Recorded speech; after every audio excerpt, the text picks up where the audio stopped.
Communication d'Elena Bourguignol que je vous présente. Elle est doctorante donc de traduction française à l'université d'Udine en Italie. Sa recherche se concentre sur la critique des traductions d'écrivains postcoloniaux des pays maghrébins à travers une étude qui fait recours à la création de corpora, corpus, et à l'intelligence artificielle. Elle s'occupe principalement de variétés linguistiques et de la gestion des realia dans ce type de littérature, dans la littérature en général, et la manière dont ces aspects sont traduits en italien. De plus, elle s'intéresse aux jeux de mots et vient de traduire une bande dessinée, qu'on a parlé de bande dessinée il y a peu, qui repose sur des jeux métalinguistiques complexes. Le titre de sa communication est Yasmina Kadra et Driss Chreibi comme représentants du roman policier du Maghreb, pratique de traduction en italien. Je remercie les organisateurs de ces colloques et d'avoir accepté ma proposition, même si les auteurs dont je vais parler se situent dans les années 90. Mais il est essentiel de considérer que la littérature des pays colonisés, donc les pays du Maghreb, en raison du contexte historique et politique, ont vu les littératures nationales ont connu un essor tardif, et cela est vrai aussi pour le genre du polar. Donc on peut dépasser les périodisations traditionnelles pour inclure ce genre et ce type de littérature dans le discours. Je vais parler de Yasmina Kadra, qui n'est pas une femme, si vous ne le connaissez pas. C'est le pseudonyme de Mohamed Moussaoul, et il est l'un des écrivains algériens le plus lu et vendu au monde. Et il a écrit un cycle de polar pendant les années 90, alors qu'en Algérie, il y avait ce qu'on appelle la décennie noire. Il faisait partie de l'armée et jouait un rôle actif dans la lutte contre le terrorisme islamique. Et donc le pseudonyme lui a permis d'échapper à la censure militaire. C'est grâce à son polar Morituri qu'il atteint la renommée d'abord en France, puis à l'international. Je vous parle de Kadra car il a marqué un tournant décisif pour le genre du polar en Algérie, car il a choisi le genre noir et ses histoires se déroulent en Algérie. Les écrivains avant lui situaient leurs histoires plutôt à l'étranger, et c'était plutôt des romans d'espionnage. L'histoire à l'étranger permettait de préserver une image chaste et pure d'Alger et de l'Algérie. Et cela est une conséquence directe du fait que la Société nationale d'édition et diffusion, la SNED, qui était chargée de la publication et de la diffusion des premiers romans policiers en Algérie, était fortement contrôlée par la censure. Dans cette diapo, dans la première ligne du temps, vous pouvez voir l'ordre chronologique des romans de ce cycle. Vous voyez un X sur la foire aux Enfoirés, car c'est l'auteur même qui a décidé de ne pas publier ce polar, car il estimait que l'histoire n'était pas assez forte. En ce qui concerne la deuxième ligne de temps, c'est l'ordre des publications en France. Et en ce qui concerne Morituri, il avait été écrit en 1994, mais il a été publié 3 ans après, donc en 1997, car Gallimard avait refusé de le publier suite aux attentats ici à Paris de 1995 menés par le groupe islamique armé. Et c'est la toute nouvelle maison d'édition Baleine qui décide de publier ses romans.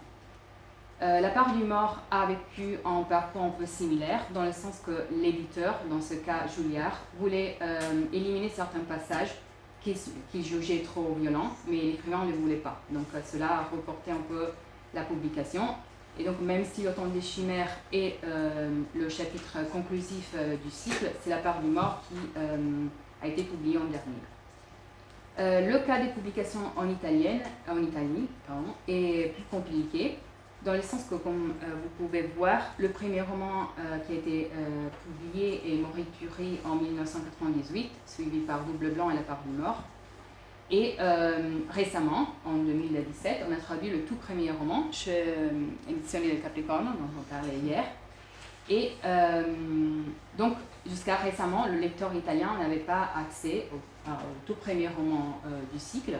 Et à ce jour, il n'a pas accès au chapitre conclusif de l'histoire, car Le Temps des Chimères reste inédit. Et c'est une pièce fondamentale, car aussi le protagoniste, qui est le commissaire Job, dans ce roman meurt. Le cas de traduction italienne est encore plus compliqué que ça, parce que, comme pour le cas, on vient de le dire pour ma collègue, chaque traduction a été confiée à un traducteur différent, et on va voir par la suite les conséquences de ce changement. Et comme on l'avait dit, il y a eu plusieurs changements de maison d'édition. Et pour le cas de La part du Nord, la traduction a été faite à 4 mains, donc il y a 2 traducteurs pour la même traduction. Je me suis occupée, donc ce passage de maison d'édition et de traducteur a déterminé des stratégies en traduction différentes, surtout au niveau de Realia. Les Realia, ce sont des éléments qui sont étroitement liés au pays d'origine. Ça peut être des mets, des vêtements, des fêtes et des prières. Je vais vous faire un exemple. Pour l'Italie, en Realia, c'est pizza. Pour la France, macaron. Donc quelque chose qu'on ne peut pas traduire. Et cela est donc un défi en traduction. Les Realia sont un défi en traduction, dans la traduction de Catra, car ces polars ne sont pas seulement des polars, ce sont aussi des études sociologiques. Et ces histoires, comme je l'ai dit, sont ancrées dans la société algérienne, parce que le but, c'est aussi de décrire cette société et de la dénoncer. Donc, tous ces éléments de la culture algérienne, arabo et musulmane sont très importants. Et face au Realia, le traducteur, comme je dis, a à disposition plusieurs stratégies selon son type d'approche. Ici, j'ai pris les définitions de Berman de approche éthique et ethnocentrique. Une approche éthique, ça veut dire que le traducteur va garder le Realia, donc l'élément de la culture autre, car il considère que cela va enrichir l'univers de ses lecteurs. Et le traducteur aura une approche plutôt ethnocentrique s'il décide d'éliminer les Realia. Si le traducteur décide de garder ces éléments, il peut choisir de ne pas donner d'explication à ses lecteurs, et donc le lecteur doit faire un peu d'effort pour récupérer la référence grâce au contexte, ou il doit faire une recherche par exemple en ligne. Ou le traducteur peut choisir de donner des explications à travers un ajout explicatif, un glossaire ou une note de bas de page. Et dans le cadre de ma recherche doctorale, j'ai analysé et comparé les stratégies de traduction des différents traducteurs en ce qui concerne les Realia. Et j'avais divisé les catégories de Realia en P, ce sont les personnages réels ou mythologiques, M, nourriture, R, religion, et S, tout ce qui est lié à la société algérienne. Sans entrer trop dans les détails, vous pouvez voir, si vous regardez les couleurs, que les 3 traductions de Double Blanc, Morituri et La part du Nord, même s'ils ont été traduites chez des maisons d'édition différentes par des traducteurs différents, elles se ressemblent beaucoup. Et les traducteurs ont choisi surtout de garder les Realia sans explication pour la catégorie des personnages. Et cela est dû au fait que le contexte, beaucoup de fois, aide à la compréhension de la référence. Sinon, ils ont gardé le Realia, ils ont donné une explication dans le glossaire. Et quand ils ont estimé qu'on ne pouvait pas garder le Realia, ils ont généralisé la référence. Par exemple, Méchoui, qui est l'agneau, ça peut devenir en mi-fête, donc une généralisation ou un hyperonyme.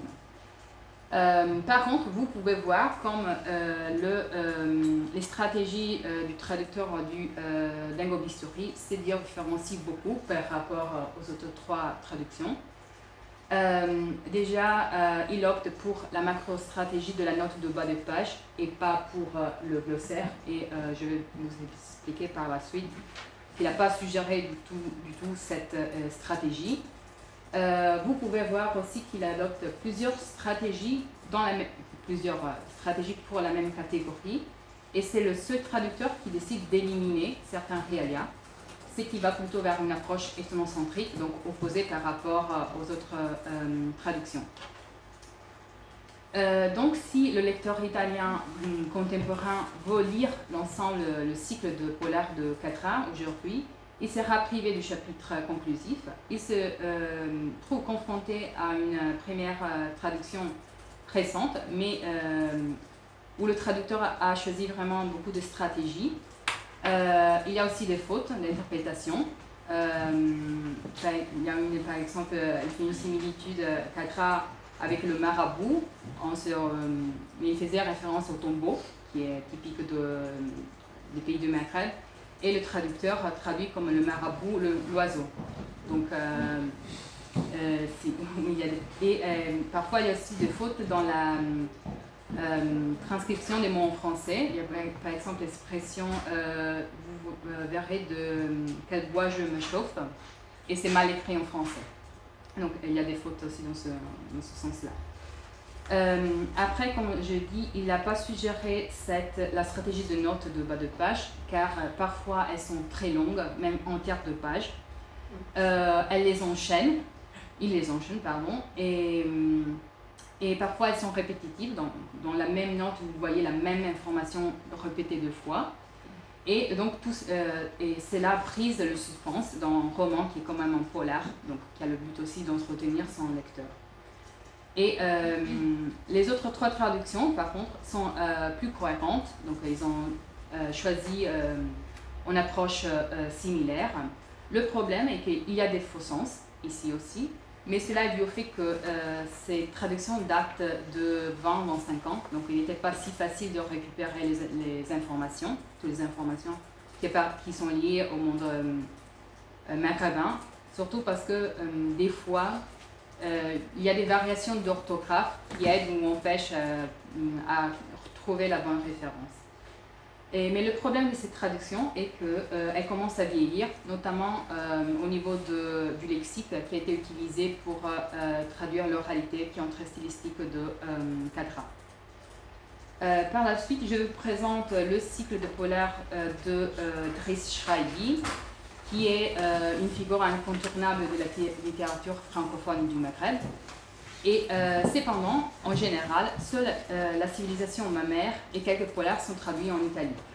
Donc, on peut voir, comme on l'avait dit, il fait partie du groupe où, même s'il est important au niveau de la littérature maghrébine, en Italie, on ne traduit pas tous ses œuvres. Je fais une comparaison entre les œuvres de Driss Schreibi et Catra, car les cycles de polar ont beaucoup de points en commun, notamment aussi au niveau du style, car les deux utilisent en style oral, il y a l'ironie, ils utilisent une centaine de similitudes, il y a des phrases en arabe, en français ou en anglais, et les romans de Driss Schreibi s'ancrent aussi dans le contexte marocain, donc il y a aussi cette question de realia. Ici, je fais un peu la même chose que j'avais fait pour Catra. Vous pouvez voir que le parcours de publication française est plus linéaire par rapport à Catra. Le cadre des publications italiennes, par contre, ne l'est pas, est plus chaotique. 2 romans ne sont pas traduits. L'ordre chronologique n'est pas respecté. Et il y a aussi un changement dans la maison d'édition. Donc, comme un point en commun entre les 2 cycles, on peut voir qu'il y a un changement de maison d'édition, le cycle n'est pas complet en Italie et l'ordre chronologique n'est jamais respecté. La différence entre les 2 traductions est que dans le cas de l'inspecteur Ali, même si on a changé de maison d'édition, la traductrice a été toujours la même. Donc, même si elle a dû adopter une approche différente en ce qui concerne la gestion des realia, car elle a utilisé une note de bas de page pour les traductions de Marcos Simakos et Anglosaire pour la traduction de Giunti, l'approche était toujours la même, elle a gardé les réalia où elle les a généralisés, ce qui a permis donc de garder une certaine uniformité que le cycle polaire de Quadrat n'atteint pas. Le problème avec ces traductions-là est qu'elles commencent à vieillir, aussi pour le lexique utilisé pour traduire leur réalité. Mais le problème en Italie est que ces œuvres sont hors catalogue, donc vous ne les trouvez pas. Et donc c'est une pièce manquante de la littérature maghrébine. Et c'est pas... je voulais dire que nous ne devons pas nécessairement nous attendre à des traductions totalement différentes, simplement parce qu'elles sont réalisées par des traducteurs différents, comme c'est le cas de Giulia Kolács, la traductrice de Dries Schreiby, mais cela peut arriver, c'est le cas du Dengo Bisturi. Je vous cite ici une étude qu'a fait Anuska Ferrari. Elle a pris tout le corpus de la littérature maghrébine d'expression française traduite en Italie, du début jusqu'à 2004. Et elle dit ce qu'on avait dit hier, que les choix éditoriaux ne sont pas homogènes, et on l'a vu, et que en ce qui concerne ce genre de littérature, qui est quand même une littérature mineure, la réception italienne passe par les choix éditoriaux français, et en ce qui concerne le polar, par les choix de deux maisons d'édition qui sont Seuil et Des Noël. Et l'intérêt des éditeurs italiens pour la littérature marginale et pour les auteurs francophones se limite à quelques auteurs très connus. Normalement, s'ils ont gagné un prix comme Tahar Benjeloun, qui a gagné le prix Goncourt, toutes ces œuvres sont traduites en italien.